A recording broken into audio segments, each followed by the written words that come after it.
जो हमारा गृह जिला है, इस गृह जिले में सुंदरकांड कार्यालय का उद्घाटन हुआ। हमारी केंद्रीय समिति सुंदरकांड मंडल के सभी सदस्य दिन रात एक करके इस कार्य को आगे बढ़ा रहे हैं और जिसमें अनवरत ढरारी वाले तिवारी जी, श्री सुंदरलाल रेखवार जी, श्री पप्पू शर्मा जी, श्री ओम प्रकाश तिवारी जी, श्री राजेंद्र मिश्रा जी, श्री राजेंद्र अवस्थी जी, उनकी पूरी टीम दिन रात एक करके इस सुंदरकांड मंडल को जगह जगह भारत में स्थापित कर रहे हैं। उसका यह कार्यालय आज हमारे अति प्रिय श्री इंद्र विक्रम सिंह जो इंदल राजा हैं, उनके यहाँ पर यह आज कार्यालय का उद्घाटन हुआ। बागेश्वर धाम सुंदरकांड मंडल की गतिविधियां जिला की यहाँ से संचालित होंगी। हम पूरे देश में सनातनी विचारधारा को व्यापक पहुंचाने के लिए, हृदय परिवर्तन के लिए इन सुंदरकांड मंडलों की स्थापना कर रहे हैं। अब भारत को हिंदुत्ववादी विचारधारा से भरपूर भरने के लिए एक ही रास्ता है, साधु संतों का कमंडल और बागेश्वर धाम का सुंदरकांड मंडल। 12 तारीख को सुंदरकांड हनुमान चालीसा के पाठ होने वाले, कहाँ से लोग आएंगे? 12 फरवरी को पूरे देश के सुंदरकांड मंडलों के सदस्य बागेश्वर धाम पावन पुण्य तीर्थ, जहाँ हनुमान जी महाराज प्रकट हुए, बालाजी महाराज विराजमान है।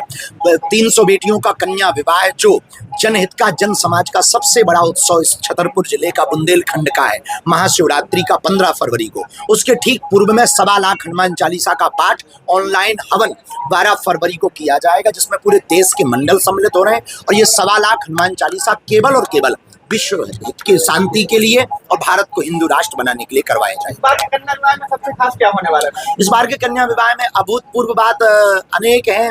इन बेटियों के उत्सव के साथ साथ संतों का समागम। 3 दिन का यह उत्सव है बेटियों का।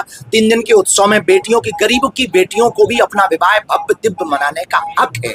वो हक देने के लिए हमने अति प्रयत्न करके हमारी पूरी मंडली ने 13 फरवरी को मंडप और हल्दी रखा है, 14 फरवरी को संगीत और मेहंदी रखा है, 15 फरवरी को 300 बेटियों का कन्यादान रखा है। एक ऐसा समाज का कार्य है जिनके बेटियां नहीं है उन माता पिता को खोजा जा रहा, और जिनके माता पिता नहीं है उन बेटियों का विवाह बागेश्वर धाम से करवाया जा रहा, ताकि बेटियों को धर्मज माता पिता मिले और धर्मज माता पिता को बेटियां मिले और समाज में एक नया संवाद स्थापित हो।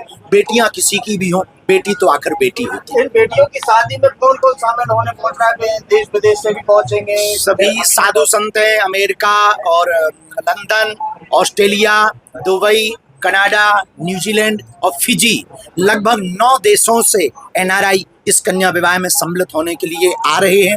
लगभग 3 लाख से 5 लाख लोग कन्या विवाह में 15 फरवरी को बागेश्वर धाम पर सम्मिलित होंगे। 5 लाख से ज्यादा भी हो सकता। पिछली बार लगभग 5-6 लाख से ज्यादा का आंकड़ा था। इस बार ज्यादा की जनसंख्या की लोग आ सकते दर्शन के लिए, उसकी हम सब भव्य दिव्य तैयारी कर रहे हैं।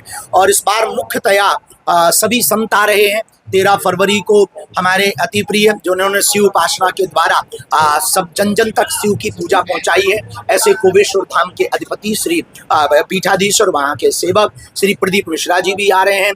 पूज्य श्री गौरी गोपाल वाले अमृताचार्य जी महाराज जी भी आ रहे हैं। सभी संत गण आ रहे हैं जिनका हम नाम नहीं ले पाए। जैसे ही सबकी हमको स्वीकृति तारीख सहित मिलेगी हम आगे आपको बता देंगे। महाराज, जब से आपने ये ऑनलाइन हवन चालू किया है सुंदरकांड चालीसा पाठ, उसमें देखा जाएगा कि काफी युवा है, चाहे बेहद तरीके से जोड़ रहे हैं। देश को हम फिर से यज्ञ की तरफ, वेद की तरफ ले जाना चाहते हैं। यदि वेद सनातनी नहीं पढ़ेंगे, वेद नहीं मानेंगे, तो उनके आने वाली पीढ़ियां जावेद और नावेद बनेंगी। तो जावेद और नावेद ना बने, इसके लिए हम वेद पढ़ाने की परंपरा और वेद परंपरा जो यज्ञ परंपरा है, इस बार लगभग 3 लाख लोगों ने ऑनलाइन हवन 4 जनवरी को किया। 12 फरवरी को रात्रि 9 बजे पुनः हवन है। और हम घर घर पर, अब लोगों के घरों पर, जिनके घरों पर ब्राह्मण नहीं पहुंच पाते, उनके घरों पर ऑनलाइन हवन करवाएंगे, वैदिक परंपरा से करवाएंगे, घर घर यज्ञ होगी। धन्यवाद। दुआ और दवा के साथ साथ अब शिक्षा का क्रम भी बागेश्वर धाम बनने जा रहा है, क्योंकि गुरुकुल की स्थापना होने जा रही है। फरवरी में एक नवाचार है, क्योंकि भोजन यदि हम किसी को करवाएंगे तो वो 1 दिन तक रुकेगा, पानी किसी को पिलाएंगे तो वो 1 घंटे तक शरीर में ठहरेगा, भोजन 1 दिन तक शरीर में ठहरेगा, कपड़े किसी को देंगे तो वो 1 साल तक शरीर पर ठहरेंगे, पर किसी को यदि हम विद्या देंगे तो वो उसके साथ जीवन भर रहेगी। धन्यवाद। आज गुरुदेव का जन्म दिवस है। हमारे पूज्य गुरुदेव भगवान जगतगुरु भगवान तुलसी पीठाधीश्वर धर्म चक्रवर्ती पद विभूषण रामानंदाचार्य गुरुदेव भगवान का आज का प्रकटोत्सव है। मकर संक्रांति के पावन पर्व पर उनके यहाँ पर हम प्रणाम करने के लिए जयपुर जा रहे हैं, यज्ञ में सम्मिलित होना। धन्यवाद।